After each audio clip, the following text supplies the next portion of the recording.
Hello everyone, welcome back. This is Chirajata Gupta, the editor of business.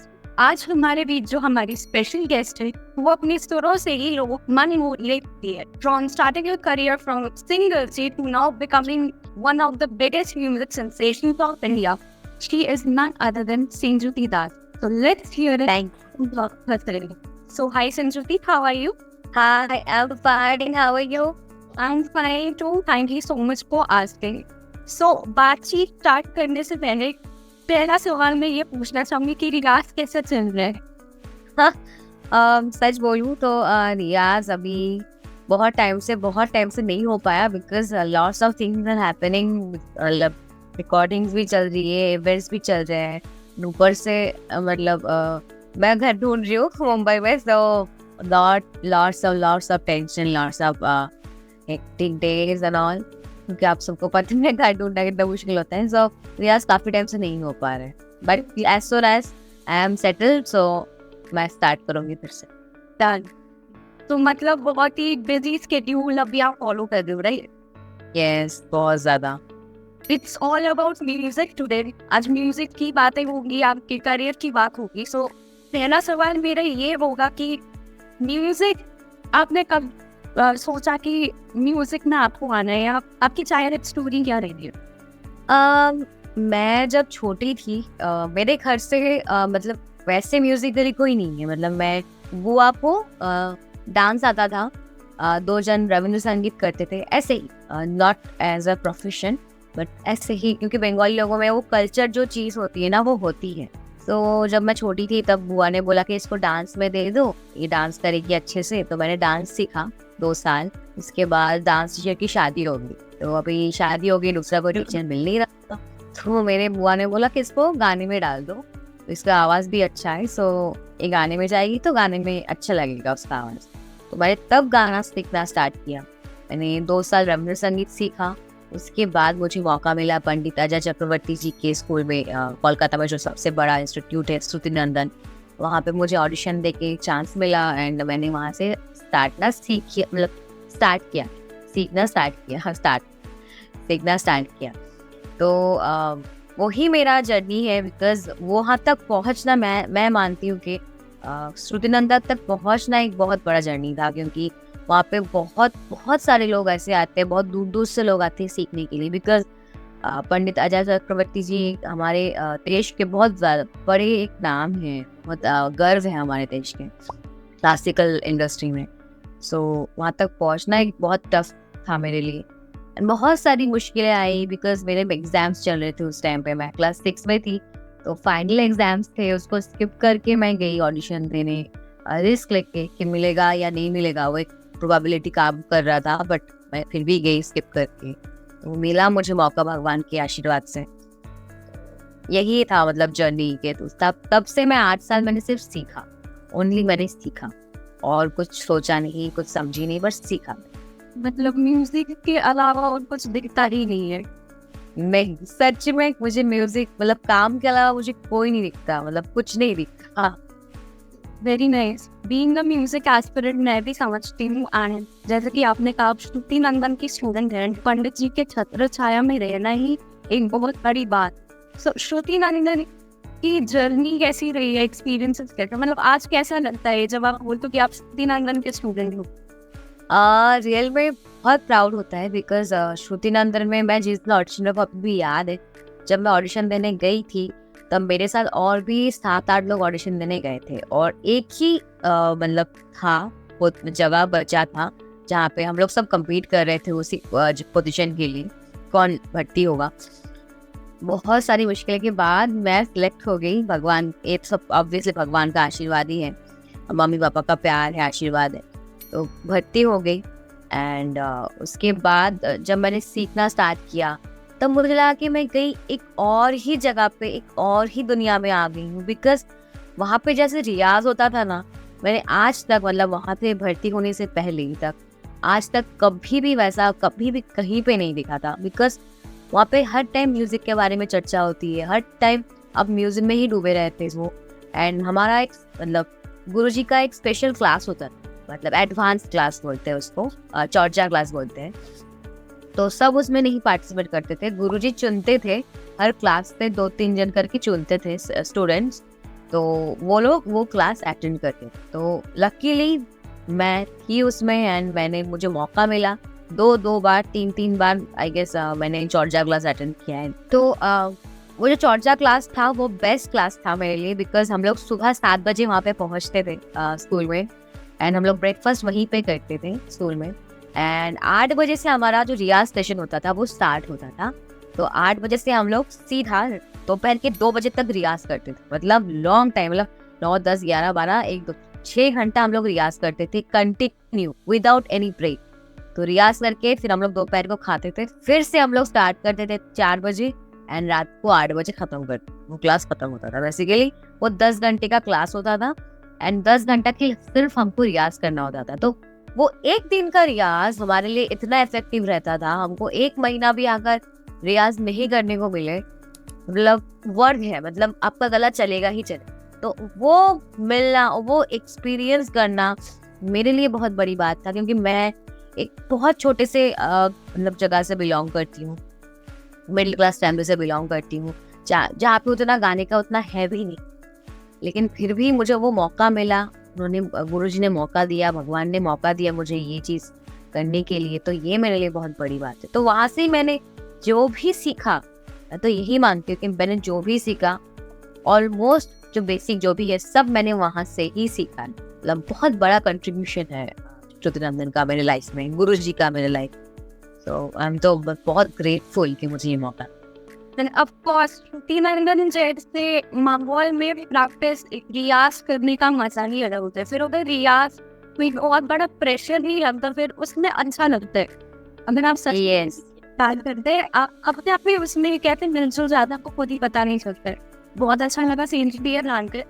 So talking about your career, I read somewhere कि आपने बहुत सारे ऐसे serials जैसे हैं, बहुत सारे आपने उनके टाइटल ट्रैक्स भी गाए, जैसे साथ निभाना साथिया गया या छोटी सरदार ने फैन से छोटी सरदार। ये तो आपको अप्रोच कैसे किया वैसा, या पहला कॉल जब आया था आपके पास, आपके पहले प्रोजेक्ट किए, तो वो फीलिंग कैसे किया, वो मोमेंट कैसा ना होगा? मतलब मैजिकल, बिकॉज मुंबई में वैसे ही मतलब कोई भी काम कर पाना इज बहुत टफ, बिकॉज मुंबई में इतना कंपटीशन है, सिर्फ मुंबई में नहीं, इस इंडस्ट्री में बहुत कंपटीशन है। एंड अगर आप न्यू कमर हो, आपको अगर कोई एक्सपीरियंस नहीं है, तब तो और भी ज़्यादा कंपटीशन है, बिकॉज इतने ऑलरेडी एस्टैब्लिश्ड सिंगर रह चुके हैं, होते हैं, तो उनको बीट करके एक नया कोई आके गा रहा है, ये करना बहुत बहुत मुश्किल होता है। तो मैं जब पहली बार मुंबई में आई तो मेरे पास कोई भी कांटेक्ट नहीं थे, कुछ भी नहीं था मेरे पास, बिकॉज उतना किसी को जानती नहीं थी, नई थी, छोटी भी थी। तो उस टाइम पे मैं जब मुंबई में आई तो मैंने कल यही सोचा कि मुझे अपने इंडिपेंडेंटली मुंबई में रहना है, मुझे मम्मी पापा का हेल्प नहीं चाहिए, क्योंकि मम्मी पापा भी एजेड है, वो भी मतलब उनका रिस्पॉन्सिबिलिटी मेरा है, मुझे उनका ख्याल रखना चाहिए, ना कि उनको मेरा। तो मैं सोचा कि नहीं, इंडिपेंडेंटली काम करना है। सो मैंने यहाँ पे आके एक मतलब जॉब किया, 3 महीने मैंने जॉब किया यहाँ पे आके, बट साइड बाय साइड मैं काम ढूंढ रही थी, कांटेक्ट ढूंढ रही थी। तो उसके बाद मुझे फाइनली कांटेक्ट मिला एक सीरियल के कंपोजर का, उनका नाम था सुशांत पावर सर। सो उनके थ्रू मुझे एक और कांटेक्ट मिला, वो जीते थे, दोनों साथ में काम करते थे, बेसिकली राधा कृष्ण सीरियल जो था उसमें करते थे वो लोग। एंड बहुत सारे ऐसे, एक मेरा जो पहला आप बोल सकते हो प्लेबैक इन सीरियल, वो है राम सिया के लव कुश करके एक सीरियल आता था इन कलर्स। सो वो मेरा पहला ब्रेक था इन सीरियल।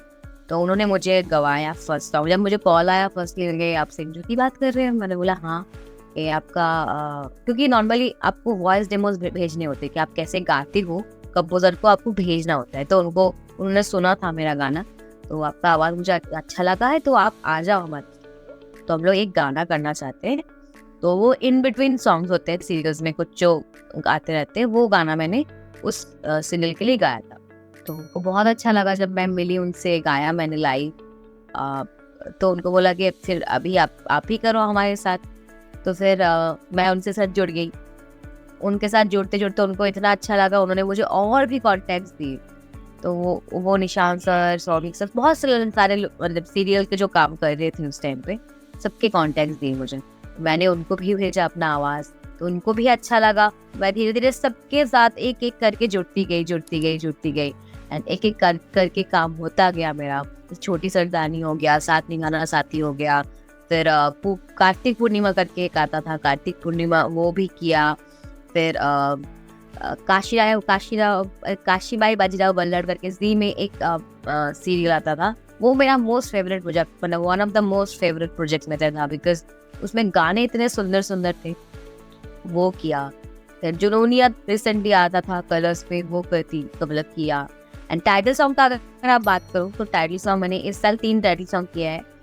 एक तो ध्रुव तारा करके एक सीरियल आता है आई सोनी, तो उसका टाइटल ट्रैक मैंने किया है। एक रिसेंटली एक सीरियल लॉन्च हुआ है मेहंदी वाला घर, उसका भी किया मैंने टाइटल ट्रैक। एंड एक दंगल टीवी में आया है ज्योति आई गेस उसका नाम है, सो उसका भी किया है। और एक का किया था, उसका याद नहीं है, बट हाँ मतलब मैं बैकग्राउंड मैं गाती, स्टार्टिंग थीम गाती थी। एंड और उससे मुझे अभी गाने को मौका मिल रहा है, टाइटल ट्रैक गाने को मौका मिल रहा है, तो मतलब मेरे लिए तो बहुत बहुत बहुत मैं तो बहुत खुश हूँ एंड बहुत ग्रेटफुल हूँ कि मुझे ये मौका मिला है। और जब आपको पता हो कि एक शो जो पूरा देश देखता है, उसके पीछे की आवाज अगर आप, तो वो फीलिंग ही कुछ एक अलग होती है, राइट? बहुत अलग होती है। मतलब मेरे ऐसे कुछ दोस्त रहे हैं जिसके मम्मी पापा बहुत सारे मतलब नॉर्मली जनरली सीरियल्स देखते हैं हमारे इंडिया में, तो अचानक मैंने ऐसी बात करते करते बोला मैंने तो ये सीरियल में गाया है। बोले क्या बात कर रही है, तो देखते हैं मेरी मम्मी मेरे नानी देखते हैं। मैंने क्या अच्छा सही है, फिर सुना होगा मेरा आवाज़। हाँ ऑब्वियसली डेफिनेटली, अगर तो तूने गाया तो सुना ही होगा। तो ये सुन के बहुत अच्छा लगता है, बिकॉज मतलब एक चीज़ जो सब देखते हैं उसमें मैं गा रही हूँ, सब मुझे सुन रहे हैं। बट हाँ एक दुख भी लगता है, बिकॉज इन सीरियल्स ना आपका नाम नहीं आता है। हालांकि मैं अभी इंडियन में जब से आई हूँ तब से लोग देख रहे मैंने क्या क्या पास्ट में काम किया है, तो वो अभी धीरे धीरे आ रहा है। बट नॉर्मली इन जनरल जो सीरियल में जो लोग काम करते हैं, मतलब वॉइस देते हैं गाने में, म्यूजिक में, सो उनका नाम नहीं आ पाता है, तो एक थोड़ा सा वैसा चीज़ है। बट अभी तो कंपोजर्स के नाम आने लगे हैं सीरियल में, so that's a good sign. In future I guess जो लोग गा रहे हैं उनका भी नाम आए। ट्रूली हम चाहेंगे भी कि फ्यूचर में हम और आपसे सुनिए, and we are also red कि म्यूजिक के साथ साथ सीखने के साथ साथ आपने बहुत सारे कंपोज भी किए हैं, and I have seen your Indian Idol episodes as well. तो कोई ऐसा आपका जो फेवरेट एल्बम जो आपके दिल के करीब रहा हो, उसकी 4 लाइन्स अगर आप सुनाए तो आधा दिल हो जाएगा हम सब। कंपोज तो मैं ऐसे ही मतलब शौक में, मतलब शौक नहीं है, मतलब अच्छा लगता है जब म्यूजिक में आप टाइम स्पेंड कर रहे हो ज़्यादा से ज़्यादा, तो अच्छा लगता है, तो डेफिनेटली। तो मेरे दिल के सबसे करीब अगर कोई प्रोजेक्ट रहा है वो है ऑब्वियसली जब इंडियन में मैं गई थी, तब मैंने श्रेया मैम के लिए एक गाना बनाया था। कंपोजर एक और थे जितुल बोरो, तो उनके साथ मिलकर ही बनाया था। तो वो गाना मेरे दिल के बहुत ज़्यादा करीब है। एंड तो वो गाने का 4 लाइन आपके साथ, मतलब आपके सामने गा रही। नैना में तुझको ढूंढेंगे, होठों पे बातें तेरी हैं, काश पिया तू मोहे करे बेचैन, काश पिया तू मोहे करे बेचैन, करे बेचैन, करे बेचैन, करे बेचैन, काश पिया तो मुझे करे बेचैन, ओ काश पिया तो मुझे करे बेचैन। Thank you. अमेजिंग सिंजुती, बहुत ही अच्छा लगा सुनकर। Thank you. बहुत सारी good wishes and all the best wishes success आप देना चाहेंगे हमारी टीम की तरफ से कि आपके और भी आगे प्रोजेक्ट्स हो, आपके और भी कॉम्पोजिशंस आप आगे सुने। बहुत अच्छा लगा आपसे बात करके। एंड भी आज जारी रखिएगा। कोई एक छोटा सा एडवाइस जो आप एस्पायरिंग सिंगर्स को या अपने व्यूअर्स को देना चाहिए जाने से पहले? अब मैं जब भी मुझे कोई ये क्वेश्चन करता है तो मैं एक ही चीज़ बोलती हूँ कि बहुत सारे लोग होते हैं मतलब जो म्यूज़िक में जाना चाहते हैं अभी, क्योंकि म्यूज़िक एक बहुत बड़ा सर्कल बन गया है बेसिकली। सबको म्यूज़िक करना है, सबको म्यूज़िक में कुछ बनना है, ऐसा सोचते हैं लोग। तो मैं उनको, जो लोग सच में म्यूज़िक को मतलब कुछ बनना चाहते हैं, मैं उनको बोलना चाहती हूँ कि अगर आप सच में म्यूज़िक को प्यार करते हो तो ये प्यार आप जारी रखो, क्योंकि बहुत लोग बहुत कुछ बोलेंगे आपको कि कुछ फ़ायदा नहीं है म्यूज़िक करके, कोई वो नहीं है म्यूज़िक करके। अभी भी ये थॉट है लोगों के दिमाग में। तो बहुत लोग बहुत कुछ बोलेंगे, बहुत लोग डिमोटिवेट करने की भी कोशिश करेंगे। मेरे लाइफ में हुआ है। सो थोड़ा एज अ सीनियर मैं ये बोल सकती हूँ। लेकिन आपको अगर सच में प्यार है म्यूज़िक से तो बिल्कुल आप वो सब चीज़ों में कान मत दीजिए, मत सुनिए वो सब चीज़ भी। आपको खाली आप में बिलीव रखना है, आपके म्यूज़िक में बिलीव करना है। सो अगर आप आपको खुद को एंड म्यूज़िक को बिलीव करते हो तो definitely there is a way in your future कि आप भी एस्टैब्लिश हो सकते हो इन म्यूज़िक। सो अब तो कोई भी वो नहीं है, रोक टोक नहीं है। आप अगर प्यार करते हो डेफिनेटली आप आगे बढ़ो उस चीज़ को लेके, आप डेफिनेटली शाइन करोगे। Thank you so much Sangeeti. बहुत ही इम्पोर्टेंट पीस ऑफ एडवाइस है ये हमारे लिए, आज के जनरेशन के लिए जो आज म्यूजिक में अपना करियर बनाना चाहते हैं। बहुत ही अच्छा लगा सुनकर। Thank you for this motivation. Thank you so much for joining us today. बहुत अच्छा लगा आपसे बात करके। All the best and all the success for you. Thank you so much. Thank you so much. Really nice to meet you. Thank you.